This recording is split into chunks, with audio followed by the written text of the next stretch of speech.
Hay una idea que parece, no sé, grabada en piedra, como la base misma de la justicia. La igualdad consiste en tratar a todo el mundo igual.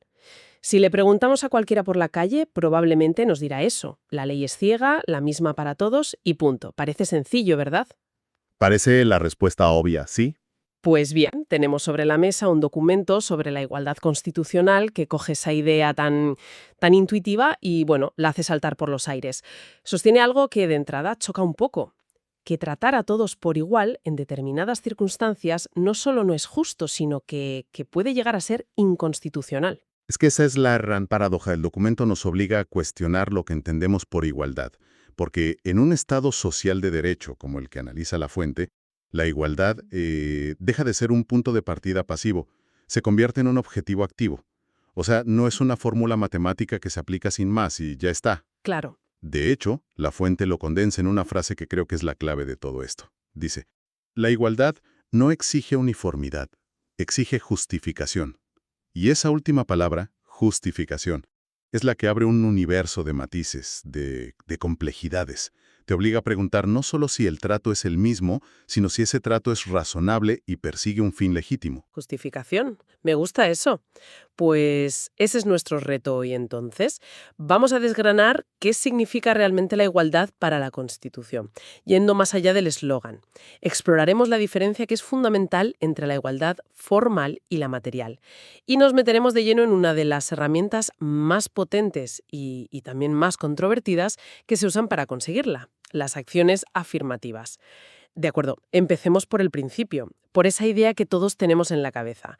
La Fuente la llama igualdad formal. Entiendo que esto es básicamente el café para todos de la ley, ¿no? Las mismas reglas para todos los jugadores. Exactamente. La igualdad formal es la igualdad ante la ley.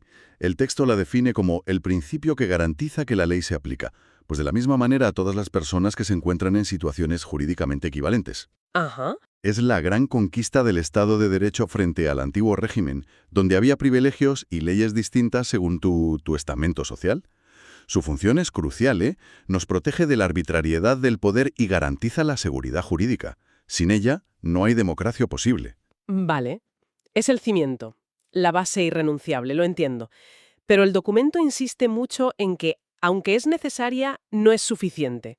Cita textualmente que la igualdad formal no corrige desigualdades reales. Esto es lo que me cuesta un poco visualizar. A ver, si la regla es la misma para todos, ¿cómo puede ser eso injusto? Porque la vida real no es un laboratorio donde todos partimos de las mismas condiciones, claro. La Fuente utiliza una analogía clásica, pero es muy efectiva. Una carrera. La igualdad formal es la regla que dice todos los corredores empiezan al sonar el pistoletazo de salida. Suena justo, ¿no? Sí, suena perfectamente justo. Pero, ¿y si uno de los corredores empieza con grilletes en los tobillos por razones históricas, ajenas a su voluntad? Y otro, en cambio, lleva zapatillas de última tecnología. Pues esa regla, la de todos a la vez, no crea una competición justa. Al contrario, casi garantiza que el que parte con la desventaja estructural, pues va a perder. Entiendo. Aplicar ciegamente la misma regla a situaciones de partida, que son radicalmente distintas, al final no soluciona la desigualdad, sino que la confirma. La perpetúa bajo un velo de aparente justicia. Eso es, la igualdad formal, por sí sola, puede ser una herramienta para mantener el status quo. Por eso el texto es tan claro al afirmar que es el punto de partida, pero nunca puede ser el punto de llegada. Es necesaria, sí, pero es insuficiente. Aquí es donde la conversación se pone de verdad interesante, creo. Si esa igualdad formal se queda corta, el documento introduce el concepto de igualdad material. ¿Cómo cambia esto las reglas del juego? Porque si ya no se trata de aplicar la misma norma a todos, ¿de qué se trata entonces?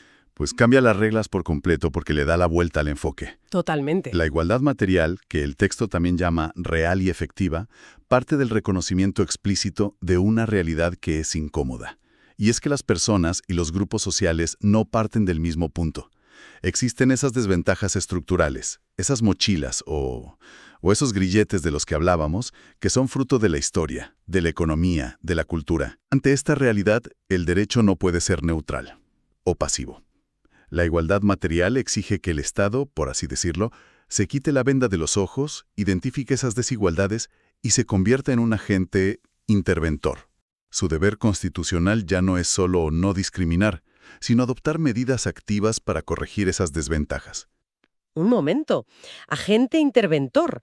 Eso suena muy fuerte.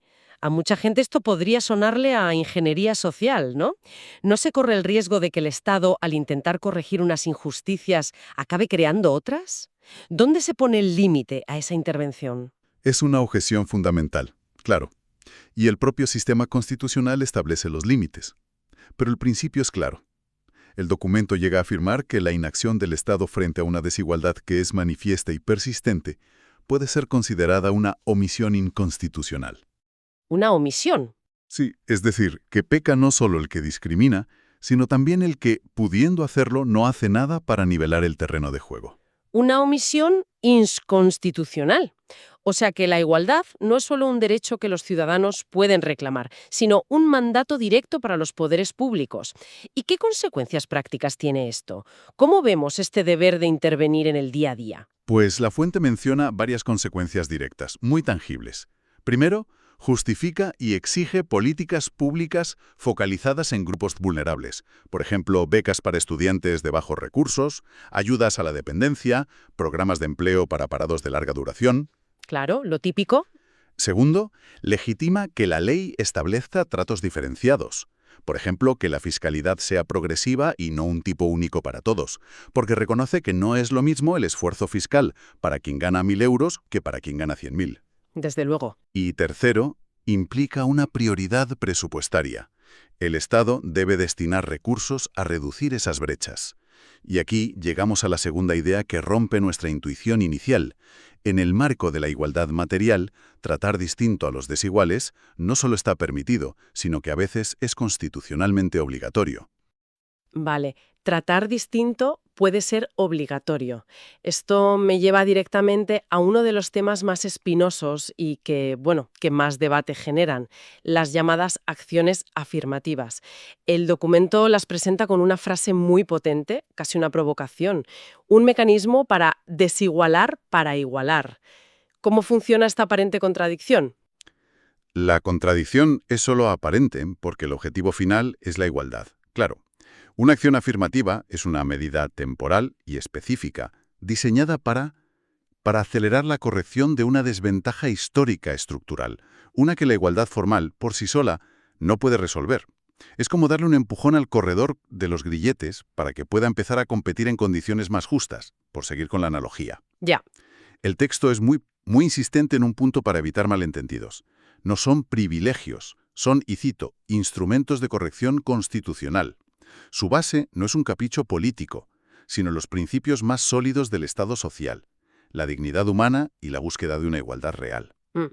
Pensemos, por ejemplo, en las cuotas de acceso a la universidad para minorías étnicas en países con un historial de segregación, o en las reservas de plazas en oposiciones para personas con discapacidad. El ejemplo de las plazas para personas con discapacidad es muy claro, sí. La igualdad formal diría mismo examen para todos, pero la material nos obliga a adaptar el proceso para que la discapacidad no sea una barrera insalvable. Pero, ¿qué pasa con otros casos más debatidos? Pienso en las leyes de paridad en las listas electorales. Ahí es donde mucha gente argumenta que se está eligiendo por sexo y no por mérito, creando una injusticia para el candidato varón que se queda fuera. Es el debate clásico, y la clave para entenderlo, según la lógica del documento, está en el diagnóstico. Estas medidas no parten de la idea de que un género sea mejor que otro. Parten de constatar que, por una inercia histórica y social muy profunda, las mujeres han estado sistemáticamente subrepresentadas en los espacios de poder. Claro, es un hecho. La ley de paridad no dice contrata a una mujer aunque sea menos competente. No va de eso. Lo que hace es obligar a los partidos a romper esa inercia, a buscar y visibilizar el talento femenino que, en un sistema sin esa corrección, a menudo era ignorado. Se asume que el talento está repartido por igual, pero las oportunidades no lo han estado. Entiendo el argumento. Es una herramienta para romper un círculo vicioso. Pero insisto, debe haber líneas rojas muy claras. Cualquier medida de este tipo es válida, o puede una acción afirmativa llegar a ser desproporcionada y, por tanto, inconstitucional. Por supuesto. El texto es muy estricto al detallar los requisitos. Primero, debe beneficiar a un grupo que ha sufrido una discriminación histórica y demostrable. Segundo, tiene que ser razonable y proporcional al objetivo que persigue. No se puede usar un cañón para matar una mosca, vamos. Ajá. Tercero, no puede anular de forma injustificada los derechos de terceros. Y cuarto, y esto es absolutamente crucial, y el documento lo subraya en negrita, debe tener un carácter transitorio. Son una especie de andamio que se pone para construir el edificio de la igualdad. Me gusta esa imagen. Una vez el edificio está en pie, el andamio debe retirarse. La fuente lanza una advertencia muy seria. Acción afirmativa sin límite temporal igual riesgo de inconstitucionalidad. Si se perpetúa, entonces sí que se convierte en un privilegio. Esto nos deja en una situación fascinante. Por un lado, el Estado a veces debe tratar a la gente de forma diferente para lograr una igualdad real. Por otro, todos sabemos que la Constitución prohíbe taxativamente la discriminación. ¿Cómo distinguimos un trato diferenciado legítimo de una discriminación prohibida? ¿Dónde está exactamente la frontera? La frontera reside en una palabra que ya ha salido antes: justificación. O, para ser más precisos, en su ausencia, que es la arbitrariedad. La igualdad constitucional no prohíbe todo trato diferente. Prohíbe el trato diferente que es arbitrario, caprichoso, basado en prejuicios y no en una razón objetiva y constitucionalmente admisible. Hmm. La discriminación, según la define la fuente, ocurre cuando se da un trato desfavorable a alguien basándose en lo que la jurisprudencia llama un criterio sospechoso. Criterio sospechoso. ¿A qué se refiere exactamente con eso? El sexo, el género, la raza, el origen étnico, la orientación sexual, la religión, las opiniones políticas, la condición socioeconómica, la discapacidad. La lista no es cerrada, ¿eh? Se llaman sospechosos porque cuando una ley o una política pública diferencia a las personas basándose en uno de ellos, se encienden todas las alarmas en el sistema judicial. Todas las alarmas. Sí. En la práctica, esto significa que la carga de la prueba se invierte.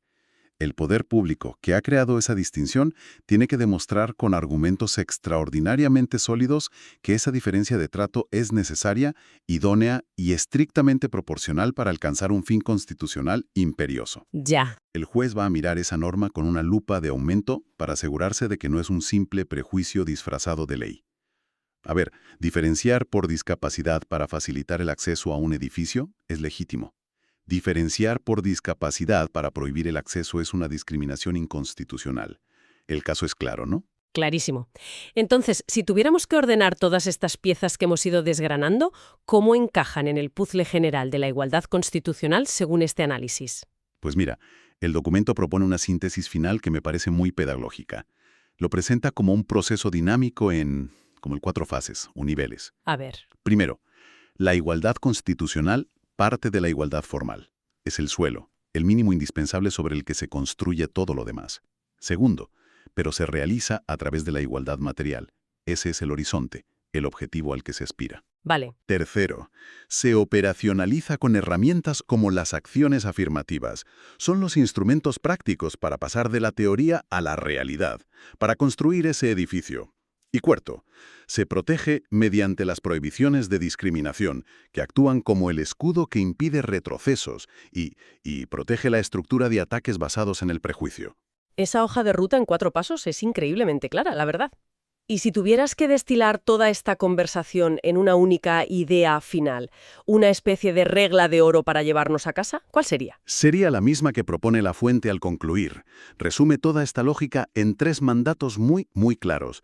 Primero, tratar igual a los que están en una situación de igualdad es obligatorio. Esa es la esencia de la igualdad formal. Ajá. Segundo, tratar distinto a los que están en una situación de desigualdad, precisamente para corregirla, puede ser necesario, incluso obligatorio. Esa es la igualdad material en acción. Ujú. Y tercero, tratar distinto a las personas sin una justificación constitucionalmente válida, basándose en un prejuicio o un criterio sospechoso, es siempre inconstitucional. Esa es la prohibición de discriminación. Queda meridianamente claro. La igualdad es un concepto muchísimo más activo y exigente de lo que sugiere esa idea simple de tratar a todos igual.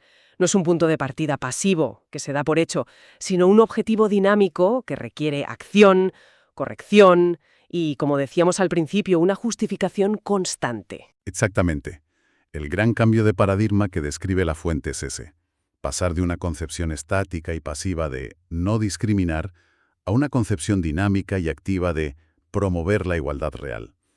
implica asumir una verdad incómoda, y es que los sistemas sociales y legales, si se dejan a su propia inercia, pues tienden a perpetuar las desigualdades existentes.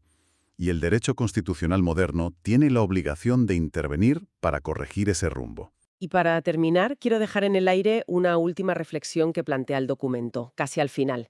Dice que en sociedades que son estructuralmente desiguales, la neutralidad judicial o estatal absoluta es una ficción. Sostiene que lo que existe, en cambio, es el deber constitucional de corregir las desigualdades injustas.